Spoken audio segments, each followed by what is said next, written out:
Hey guys, welcome to the online coaching. तो चलिए आज की वीडियो में हम लोग डिस्कस करेंगे कोशिका विभाजन के बारे में और कुछ अदर टॉपिक्स जो हमारे पिछले वीडियो में रह गए थे। तो कोशिका विभाजन या सेल डिवीज़न क्या होता है? तो हम जानते हैं कि जो हमारा शरीर है यानी प्रत्येक जीव का जो शरीर होता है, जो बॉडी होती है, वो किससे मिलकर बनी होती है? कोशिकाओं से यानी सेल से मिलकर बनी होती है। और जो कोशिका होती है वो लगातार विभाजित होकर क्या बना लेती है? एक नया शरीर बना लेती है। तो वह जैविक क्रिया जिसके द्वारा कोशिका विभाजित होकर दो या दो से अधिक कोशिकाओं का निर्माण करती है, यानी कोशिका विभाजन एक ऐसी जैविक क्रिया है जिसमें जो सेल होता है, जो कोशिका होती है, वो लगातार विभाजित होकर अपनी संख्या को बढ़ाने का प्रयास करती है। ठीक है, बढ़ाती रहती है। अब इसके प्रकार की अगर बात करें तो कोशिका विभाजन दो प्रकार का होता है। पहला समसूत्री विभाजन यानी माइटोसिस और सेकंड अर्धसूत्री विभाजन यानी मेयोसिस। तो एक एक करके इन दोनों के बारे में हम लोग डिस्कस करेंगे। तो पहला है समसूत्री विभाजन, या हम कह सकते हैं समसूत्रण किसे कहते हैं।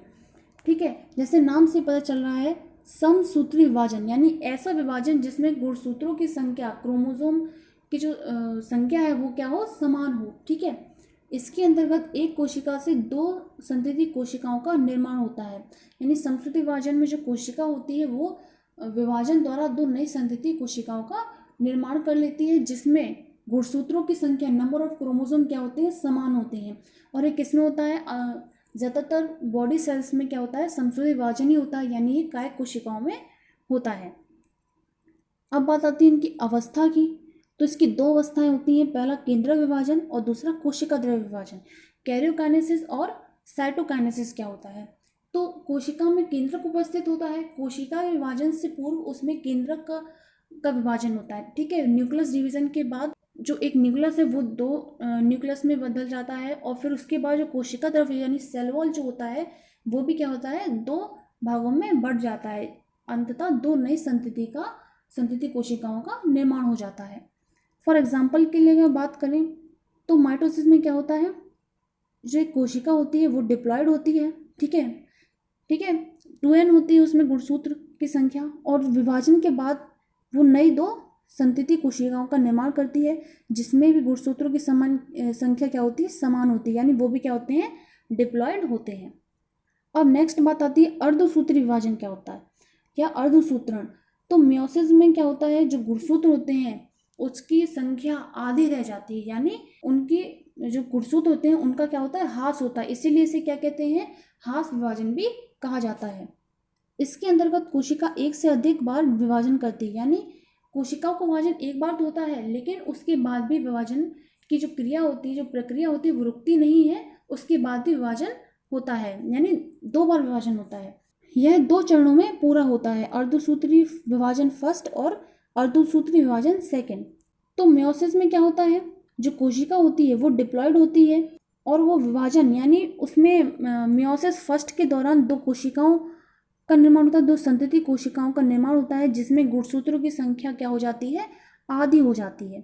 ठीक है, फिर मेयोसिस सेकंड के यानी अर्धसूत्री विभाजन सेकंड के दौरान ये क्या करते हैं? विभाजन द्वारा दो संततियों का निर्माण करते हैं। ठीक है, जैसा आप देख सकते हैं, यानी एक कोशिका से कितनी कोशिकाओं का निर्माण हुआ?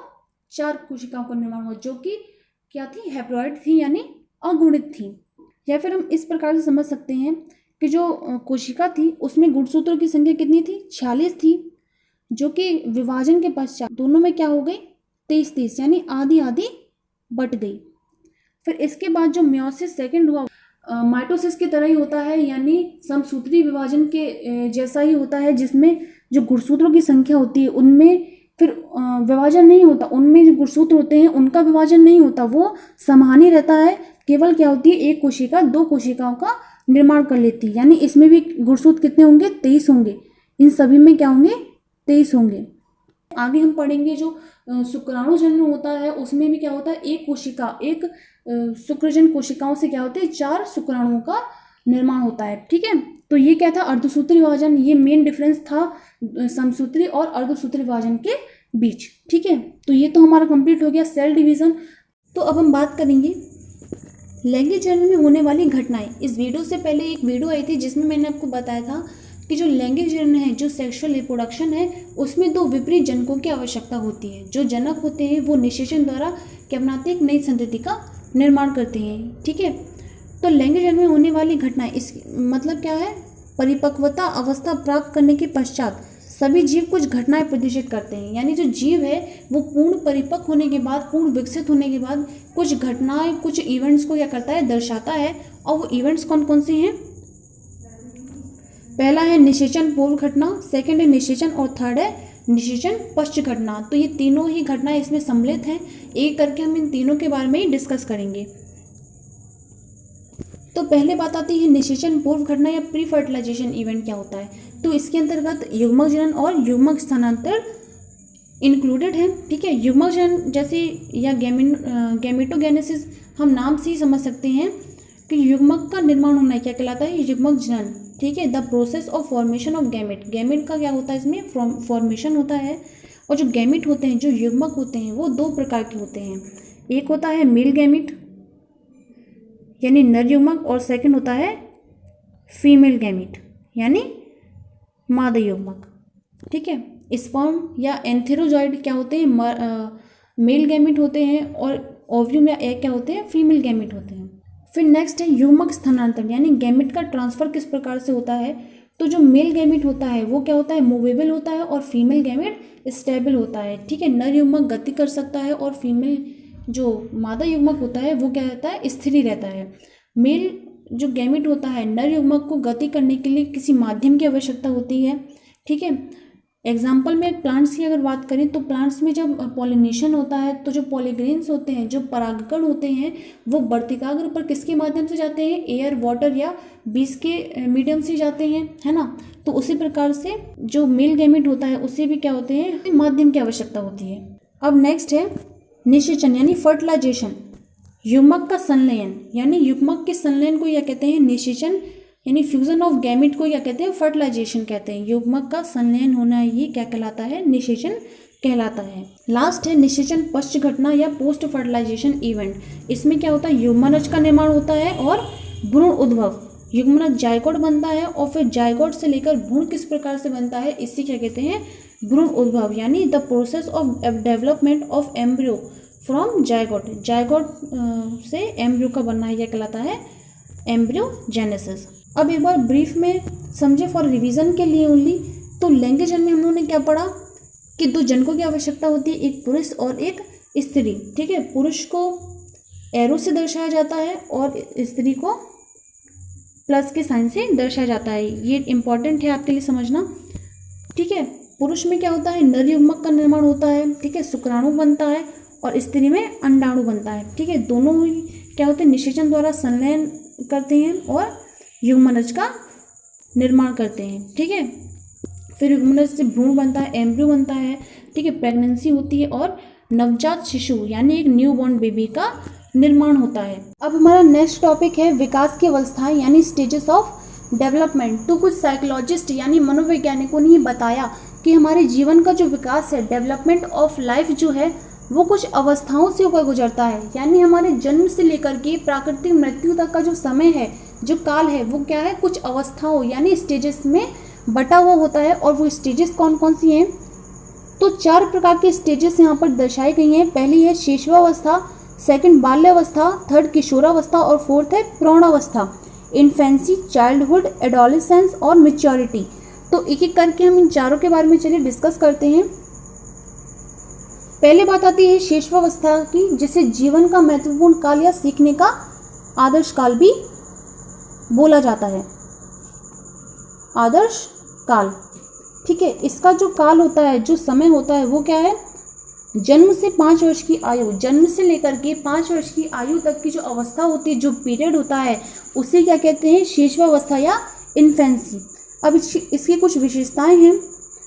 पहली विशेषता है शारीरिक व मानसिक विकास में तीव्रता। इस अवस्था में जो शिशु होता है उसका शारीरिक व मानसिक रूप से विकास होता है। जैसे अंगों की रचना होने लगती है, आकृति का निर्माण होने लगता है, वो चलने फिरने लगता है, हल्का हल्का बोलने लगता है। तो इस प्रकार का उसमें विकास होने लगता है। संवेगों का प्रदर्शन यानी क्रोध, प्रसन्नता, प्रेम, ठीक है, आदि जो संवेग हैं उनका विकास होने लगता है, वो उनको प्रदर्शन करने लगते हैं उनका। दूसरे शिशुओं के प्रति रुचि, वो अपने ही समान जो शिशु होते हैं उनके प्रति अग्रसर होते हैं। ठीक है, उनसे ज़्यादा लगाव होता है, ठीक है, वो उनके साथ खेलना पसंद करते हैं, तो एक प्रकार की रुचि उनके प्रति हो जाती है। कल्पना जगत, जो छोटे बच्चे होते हैं वो कल्पनाएं करते हैं, उन्हें सपने भी बहुत आते हैं। आत्म प्रेम की भावना, यानी वो चाहते हैं कि सभी उनसे प्रेम की भावना प्रकट करें, उनके लिए सभी लोग उनसे स्नेह से बोलें, ठीक है, तो प्रेम आत्म प्रेम की भावना भी होती है। नैतिक व सामाजिक भावना का अभाव, यानी जो छोटे बच्चे होते हैं उन्हें ये नहीं मालूम रहता कि क्या चीज़ सही है और क्या चीज़ गलत है, यानी नैतिक व सामाजिक भावना का उनमें कोई पता नहीं होता, वो इस सब चीज़ों से पूर्ण रूप से अपरिचित रहते हैं, ठीक है। जिज्ञासा प्रवृत्ति होती है, यानी जानने की उनमें इच्छा होती है एक प्रकार से, और वो क्या होते हैं, पूर्ण रूप से दूसरों पर आश्रित होते हैं, वो अपनी देखभाल स्वयं नहीं कर पाते, इसलिए वो दूसरों पर क्या होते हैं, पूर्ण रूप से निर्भर होते हैं, ठीक है। अब नेक्स्ट है बाल्यावस्था या चाइल्डहुड। इसका काल कितना होता है, 6 से 12 वर्ष की आयु को क्या कहते हैं, बाल्यावस्था कहते हैं। शारीरिक व मानसिक विकास में स्थिरता, जो निरंतरता, जो तीव्रता शैशवावस्था में होती है विकास की, वो बाल्यावस्था में रुक जाती है, ठीक है। प्रबल जिज्ञासा प्रवृत्ति, जो जानने की प्रवृत्ति होती है, जो जिज्ञासा होती है वो और प्रबल हो जाती है, और वो अपनी जिज्ञासा को शांत करने के लिए वो फैमिली से या फिर और भी लोगों से क्या होते हैं, प्रश्न पूछने लगते हैं। आत्मनिर्भरता की भावना, वो आत्मनिर्भर हो जाते हैं, अपने दैनिक कार्य स्वयं ही कर लेते हैं, ठीक है, इनके लिए वो दूसरों पर पराश्रित नहीं होते। खेल कूद में रुचि, खेलना कूदना पसंद करते हैं, ठीक है, और भी रचनात्मक कार्यों में रुचि लेने लगते हैं, समूह टोली या फिर गैंग बनाकर भी रहने लगते हैं, ठीक है। संवेगों पर नियंत्रण, यानी भय हो गया, क्रोध, ईर्ष्या, जो संवेग हैं वो क्या हो जाते हैं, निर्बल हो जाते हैं इस उम्र में, वो उन पर नियंत्रण कर लेते हैं। प्रारंभिक विद्यालय का आरंभ, प्रारंभिक शिक्षा प्रारंभ हो जाती है उनकी, ठीक है, विद्यालय में उनका आगमन हो जाता है। एंड लास्ट है खोखली मित्रता, जो मित्र बनाते हैं, यानी वो पक्के दोस्त नहीं होते, कुछ समय बाद उनकी दोस्ती हो जाती है, कुछ समय बाद क्या हो, लड़ाई झगड़ा हो जाता है, ठीक है। अब नेक्स्ट है किशोरावस्था, जिसे वसंत ऋतु या स्वर्णकाल के नाम से भी जाना जाता है, और स्टेनल हॉल ने इसे समस्याओं की अवस्था या आंधी तूफान की अवस्था भी कहा है, क्योंकि इसमें क्या है, एक प्रकार का तेज, इस उम्र में जो किशोर है किशोरी है उनमें क्या है, एक प्रकार का तेज रहता है। काल क्या है, 12 से 18 वर्ष की आयु को ही क्या कहते हैं, किशोरावस्था की आयु कहा गया है, या टीन एज या एज ऑफ ब्यूटी भी कहते हैं, ठीक है। इसकी विशेषताओं की अगर बात करें तो पहली विशेषता है शारीरिक व मानसिक विकास में तीव्रता, जो स्थिरता, जो स्टेबिलिटी बाल्यावस्था में आ गई थी, पुनः ही उसमें तीव्रता किसमें आई, किशोरावस्था में, और इसमें बहुत तीव्र गति से क्या होता है, इनका शारीरिक व मानसिक विकास होने लगता है। आत्मसम्मान को महत्व, वो उस सम्मान को प्राप्त करने की कोशिश करते हैं, समाज में वो इमेज अपनी बनाना चाहते हैं जो बड़ों की बनी होती है, जो बड़ों को सम्मान प्राप्त होता है। आकर्षण, विपरीत लिंग के प्रति आकर्षण होता है। किशोरावस्था के अंतिम चरणों में किशोर और किशोरी एक दूसरे की तरफ आकर्षित होने लगते हैं। समाज सेवा व देशभक्ति की भावना, त्याग, बलिदान, परोपकार, सेवा जैसी भावनाओं का पतन होता है, और वो समाज के लिए कुछ कार्य करने के लिए प्रयत्नशील होते हैं। वीर पूजा या नायक पूजा के नाम से भी इसे जाना जाता है। तो वीर पूजा क्या है, यानी वो किसी न किसी को अपना आइडियल मान लेते हैं, या वो किसी एक्टर को अपना आइडियल मान लेते हैं, कोई किसी अपने महापुरुष को आइडियल मान लेता है, यानी उन्हीं की जैसे बनने की कोशिश करते हैं, वो अपना एक प्रकार से रोल मॉडल समझ लेते हैं, ठीक है। अपराध प्रवृत्ति का विकास, जब उन्हें किसी कार्य में संतुष्टि नहीं मिलती, या उन्हें प्रेम नहीं मिलता, या उनका ईगो हर्ट हो जाता है, तो वो क्या करते हैं, अपराध की ओर बढ़ते हैं, गलत कार्य की तरफ बढ़ते हैं, ठीक है। इसके में क्या करते हैं, वो समाज के नियमों का उल्लंघन करते हैं, कानून का विरोध करते हैं, ठीक है। आत्मनिर्भर बनने की इच्छा, वो सेल्फ डिपेंडेंट होना चाहते हैं, ठीक है, और अपने व्यवसाय को चुनने के बारे में विचार करते हैं। मादक पदार्थों का सेवन करने की समस्या, इस एज में क्या है, एक प्रकार की समस्या बनी रहती है कि वो किसी गलत रास्ते पे ना चले जाएं, उन्हें ड्रग्स, तंबाकू या सिगरेट जैसी गलत चीज़ों की क्या हो, लत ना लगे, तो इस प्रकार की क्या है, समस्या बनी रहती है। नेक्स्ट है प्रौढ़ावस्था या एडल्ट एज या मैच्योरिटी। तो इसका काल जो होता है वो क्या है, 21 से 60 वर्ष की आयु को क्या कहते हैं, प्रौढ़ावस्था कहा जाता है।